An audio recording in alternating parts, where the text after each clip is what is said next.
بشرح لی صدری ویسر لی امری واحلل عقدۃ من لسانی یفقہوا قولی۔ تمام ویورز سے گزارش ہے کہ سرور کونین حضرت محمد مصطفیٰ صلی اللہ علیہ وآلہ وسلم پر درود و سلام پڑھیں۔ اللہم صلی علی محمد وعلی آل محمد کما صلیت علی ابراہیم وعلی آل ابراہیم انک حمید مجید۔ اللہم بارک علی محمد وعلی آل محمد کما بارکت علی ابراہیم وعلی آل ابراہیم انک حمید مجید۔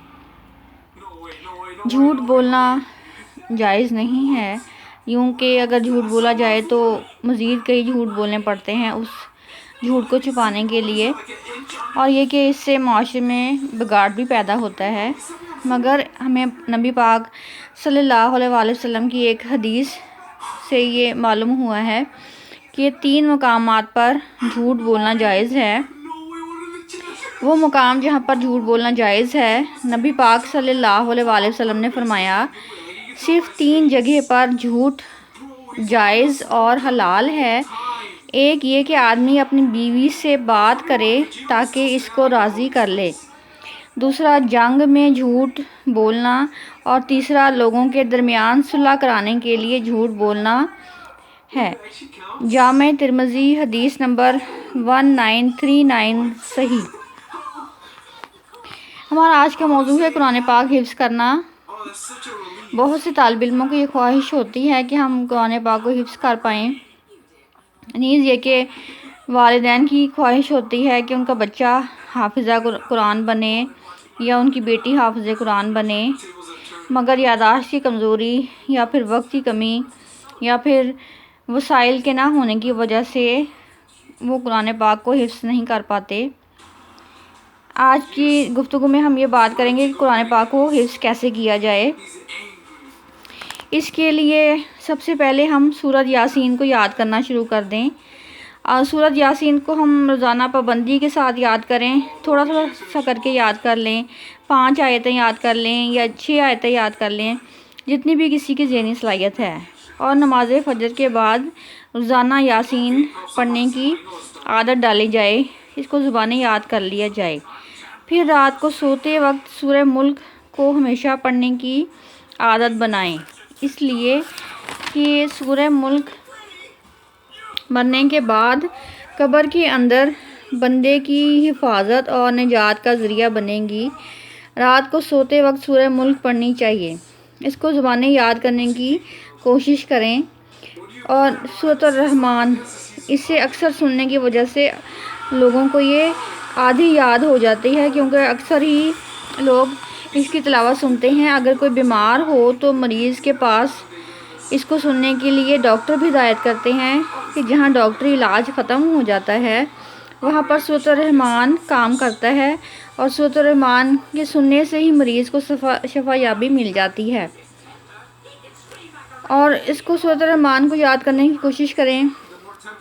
پھر سورۃ الواقعہ مغرب کی نماز کے بعد جس گھر میں پڑھی جائے تو وہ فقر و فاقہ سے محفوظ رہتا ہے، اللہ تعالیٰ نے اسے فاقہ کی حالت میں موت نہیں دینا۔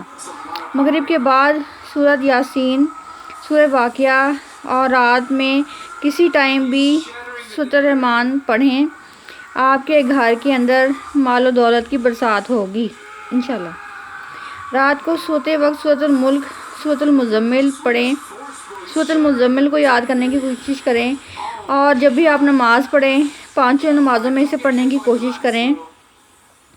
فجر کی نماز میں رسول پاک صلی اللہ علیہ وآلہ وسلم کا ارشاد ہے کہ سورہ حامیم سجدہ، جو کہ 21ویں پارے میں ہے، وہ پڑھیں، اس کو بھی یاد کرنے کی کوشش کریں۔ پھر اپنے محلے کے امام سے یا مولوی صاحب سے یہ کہیں کہ پہلی رکعت میں سورہ سجدہ اور دوسری میں سورہ دہر پڑھیں۔ جمعے کے دن ان سے گزارش کر لیا کریں کہ جمعے کے دن سورہ کہف پڑھنے کی بھی عادت ڈالیں، اور امام مسجد سے یہ کہیں کہ امام مسجد سے یہ درخواست کریں کہ وہ سورہ سجدہ اور دوسری رکعت میں سورہ دہر پڑھیں۔ اس طرح سے نمازیوں کو بھی اسے سننے کی عادت ہوگی۔ اور حفظ کرنے والوں کے لیے بھی آسانی ہو جائے گی، کیونکہ جب مولوی صاحب کسی صورت کو بار بار پڑھتے ہیں تو ان کی روانی کی وجہ سے دوسرے طالب علموں کو بھی سیکھنے میں آسانی ہوتی ہے۔ سورۃ الکہف اگر پڑھیں تو اسے بھی یاد کرنے کی کوشش کریں، اس طرح سے آپ کو تقریباً بہت ساری صورتیں یاد ہو جائیں گی۔ ان کو اپنے اپنے اوقات کے اندر پڑھتے رہیں، جیسے رات کو سونے سے پہلے سورہ ملک پڑھ لی، اور دن کے ٹائم سورۃ الرحمن سن لی، مغربی ٹائم سورۃ الواقعہ پڑھ لی۔ اس طرح سے مختلف صورتوں کو پڑھنے سے، مسلسل پڑھنے سے وہ آپ کے ذہن میں بیٹھنا شروع ہو جائیں گی۔ اور اس کے علاوہ اپنے عزیز و اقارا سے ملتے وقت بھی آپ ان کو بھی سنا سکتے ہیں، یا محلے کے مولوی صاحب سے بھی ٹائم لے کر کسی ٹائم بھی انہیں سنا سکتے ہیں۔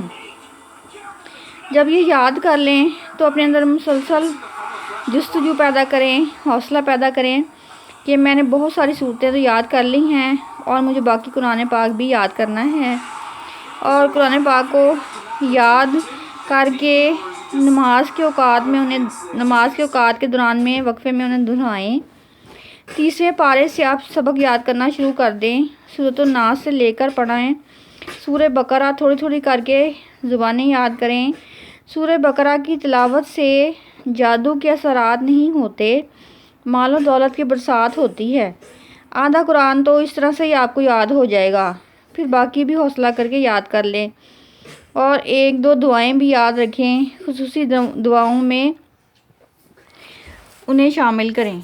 نیز یہ کہ اس قرآن پاک کو یاد کرنے کے لیے اپنے پرانے اور بزرگ جو کہ اب اس دنیا میں نہیں رہے، جیسے کہ آپ کی نانی جان یا آپ کے ابا جان یا آپ کا بھائی یا آپ کی ساس، جو کہ اب اس دنیا میں نہ رہے ہوں، تو ان کو بھی مثال کو سامنے رکھیں کہ اگرچہ وہ حافظ قرآن نہ تھے، لیکن وہ کس قدر دلچسپی سے اور کس قدر روانی سے قرآن پاک کو پڑھتے تھے، اپنی نمازوں میں پڑھتے تھے۔